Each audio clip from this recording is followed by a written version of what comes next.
मुल्क में जमहूरियत बचेगी कि नहीं बचेगी, अगले 75 साल और आने वाली नस्लें गुजार पाएंगे कि नहीं गुजार पाएंगे, इस मुल्क में भाईचारा बचेगा कि नहीं बचेगा।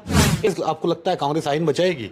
बेशक इंडिया गठबंधन ही आइन बचाएगा। और तीसरा कोई आदमी है, मुझे फक्र है कि मैं जंगल में आग बुझाने वालों की तरफ खड़ा हुआ हूं। तो इनको मालूम है कि अगर ये अपनी मंशा सच में कह देंगे तो फिर तो दलित एक तरफा चला जाएगा। अगर किसी नेता ने उनसे कहा था कि हम संविधान बदल देंगे, उस नेता को अगर भाजपा से बाहर कर दिया जाता तो उनकी मंशा पर सवाल नहीं उठता।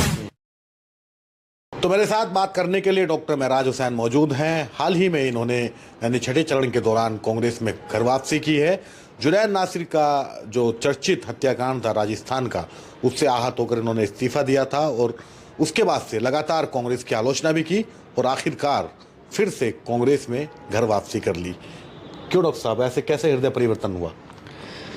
देखिए, रही बात परिवर्तन की या हृदय परिवर्तन की, तो मैं आपको एक बात बहुत साफ कह दूं कि इस देश में बहुत सारे मतभेद और भेद आपस में हो सकते हैं, लेकिन आज का जो 2024 का चुनाव है, वो चुनाव छोटे मतभेद को भुलाकर बड़ी चीज़ को देखने का है। और वो किस चीज़ को देखने का है?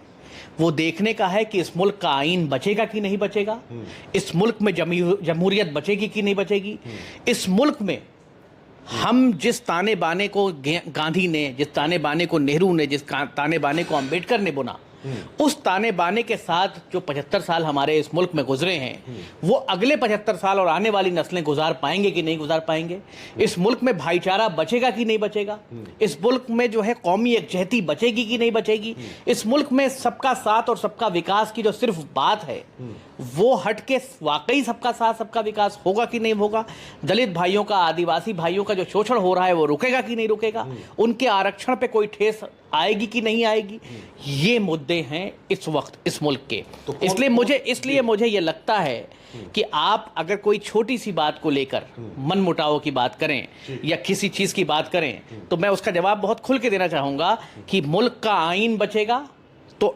मिराज, वसीम और जो भी लोग हैं वो बचेंगे। अगर मुल्क का आइन खत्म हो गया तो इस मुल्क में हो सकता है आप दोयम दर्जे के शहरी हों और आपको एक कंप्लेन करने की भी हिम्मत ना दी जाए, आपको उसका वसवसा ना दिया जाए कि आप कोई बात की कंप्लेन भी कर सके कि मेरे साथ कुछ गलत हुआ है। तो कौन बचाएगा आइन? कांग्रेस? आपको लगता है कांग्रेस आइन बचाएगी? बेशक इंडिया गठबंधन ही आइन बचाएगा। और तीसरा कोई आदमी है नहीं। आज का जो चुनाव है इस मुल्क में वो इंडिया बनाम एनडीए है। तीसरा कोई भी घटक इस चुनाव का हिस्सा नहीं है। या तो जनता इंडिया को चुनेगी या एनडीए को चुनेगी, इसके बीच में कुछ नहीं है। और जब आप एक कश्ती में सवार होते हैं तो दो तरफ आपको लिखा जाता है, या तो आप जंगल की आग लगाने वालों में से थे या जंगल की आग बुझाने वालों में से थे। और मुझे फक्र है कि मैं जंगल में आग बुझाने वालों की तरफ खड़ा हुआ हूं। जब इतिहास लिखा जाएगा तो ये लिखा जाएगा कि जब जंगल में आग लगाने की कोशिश की जा रही थी, जब नफरत फैलाने की कोशिश की जा रही थी, जब भाई को भाई से जुदा करने की कोशिश की जा रही थी, उस वक्त डॉक्टर मिराज हुसैन उनको मिलाने वाले थे, उनको मिटाने वाले नहीं थे। अच्छा, पूरा चुनाव बीत गया। इस चुनाव में एनडीए की तरफ से कहा जाता रहा है कि कांग्रेस संविधान खत्म करेगी और इंडिया की तरफ से कहा जा रहा है कि बीजेपी संविधान खत्म करेगी। ये क्यों है? ये कौन आखिर संविधान के पक्ष में कौन है फिर, जब दोनों एक दूसरे पे खत्म करने का आरोप लगा रहे हैं? देखिए, आपने अगर भाजपा के नेताओं का स्टेटमेंट सुना हो तो वो लगातार बोलते आए हैं। इनके मिनिस्टर थे एक साउथ के, उन्होंने पहले बोला था, फिर उसके बाद लल्लू सिंह ने बोला, और भी बहुत सारे, नवनीत राणा और XYZ, बहुत सारे लोग बोलते रहे कि हमें 400 सीटें दीजिए और हम संविधान बदल देंगे। आप एक स्टेटमेंट दिखाइए किसी इंडिया गठबंधन के नेता का जिसने कहा हो कि हाँ हमें इतनी सीटें दीजिए, हमें जिताइए और हम संविधान बदल देंगे। तो इसलिए सीधा सवाल है कि भाजपा खुलकर इस मसले पर है कि जो नीति आरएसएस की है कि आरक्षण खत्म होना चाहिए इस देश से, दबे कुचले आदिवासी, वंचित और दलित। मोदी जी तो कह रहे हैं कि आरक्षण बिल्कुल भी खत्म नहीं होने दूंगा, आखिरी सांस तक खत्म नहीं होने दूंगा।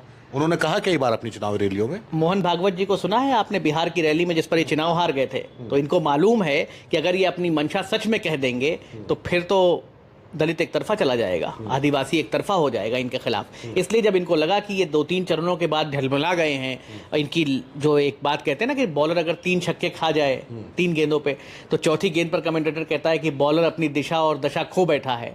जब नरेंद्र मोदी की हालत ऐसी हो गई तो उस वक्त उन्होंने कहा कि भाई अब कुछ भी करो, इस बात के नैरेटिव को सेट मत होने दो। उसके बाद वो कहने लगे कि आज मैं जो है संविधान बचा दूंगा, लेकिन उनके ही छुटभइये नेता, जिसको उन्होंने कभी चेक नहीं किया, अगर किसी नेता ने उनसे कहा था कि हम संविधान बदल देंगे, उस नेता को अगर भाजपा से बाहर कर दिया जाता तो उनकी मंशा पर सवाल नहीं उठता। उन नेताओं को कभी नहीं कहा गया। जिन नेताओं ने नाथूराम गोडसे का समर्थन किया, उनको सांसदी का टिकट देके भोपाल से संसद में भेजा गया।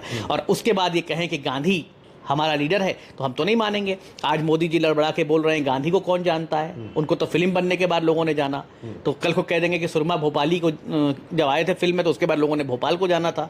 तो इस तरह की अनाप शनाप बातें वो क्यों करने लगे हैं? क्योंकि उनका जो दिशा और दशा है वो डगमगा गया है। चुनाव का पूरा नैरेटिव उनका डगमगा गया है।